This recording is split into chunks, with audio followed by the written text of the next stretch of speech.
Finally, not sick, and I am rested and hydrated and ready to discuss this article. Where's Meghan? Why Harry is going it alone. It even made the Daily Telegraph. Spoiler alert, she was found days later looking moisturized and highly prized at an LA Children's Hospital event. Let's travel back to October 1st, 2024. And pretend like the same people who are concerned over Meghan's whereabouts wouldn't be lambasting her all over the press if she actually showed up to every single working event that Harry does. Quote, for a couple who have described themselves as salt and pepper because they always move together and bought their Montecito house because two connected palm trees were reminiscent of their relationship, their professional separation is new. You're a writer. Have you ever heard of a metaphor? It is wild to me that Meghan wouldn't leave her children for extended periods of time to be called a bad mother, or schlep her children to the UK when there is such a warm welcome waiting for them. Oh, okay.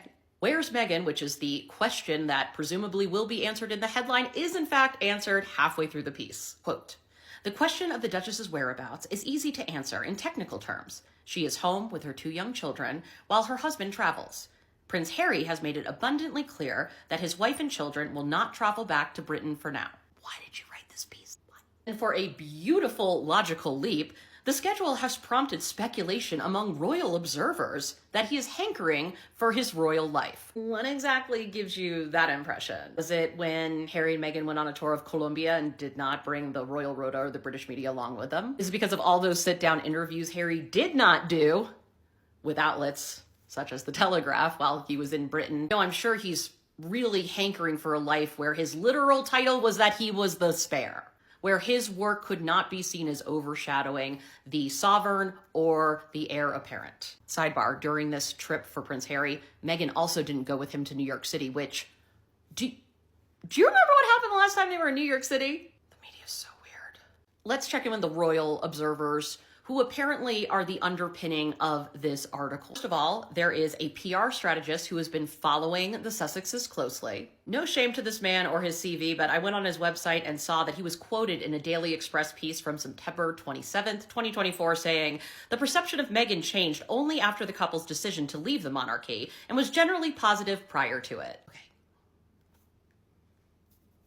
Have we considered looking into the very real studies that have been done about how negative coverage of Meghan Markle skyrocketed around their wedding and never went back down, and how that definitely fueled negative feelings about her and misconceptions about her? Or that perhaps perceptions weren't all that positive in the beginning, considering some in the media referred to her as having exotic DNA and straight out of Compton. But sure, it was entirely Meghan's fault, and Harry had no agency when it came to leaving the working royal family, which, oh, by the way, they didn't want to leave. They wanted to find a half-in, half-out solution.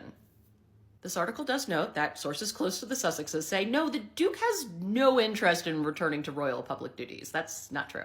But nevertheless, we have another royal expert, and this time it's a royal biographer. I'm not going to say her full name, but let's just say her last name is very, very close to the word sewer. She believes that Prince Harry has finally realized or been advised that dissing his own family did him no favors. Okay. Chillingly, she goes on to say, the golden ticket is for him to remind us why we loved him, for his Diana-like ability with children, the disabled and the disadvantaged. Yeah, it's a golden ticket, the disastrous Willy Wonka experience.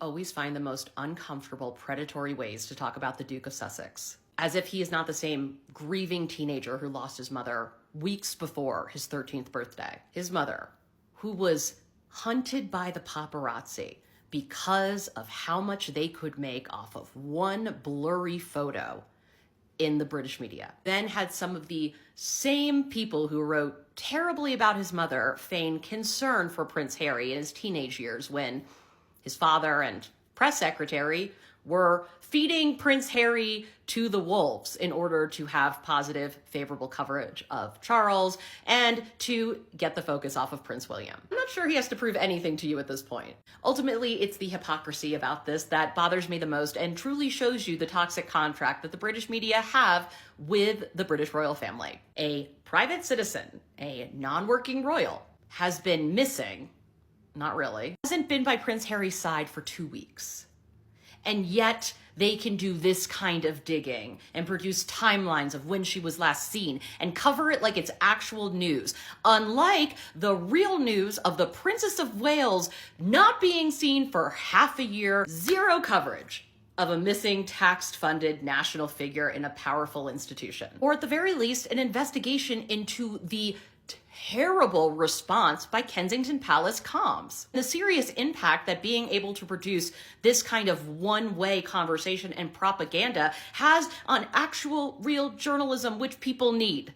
Can't wait for the next article where there's complaints about how Meghan just won't go away.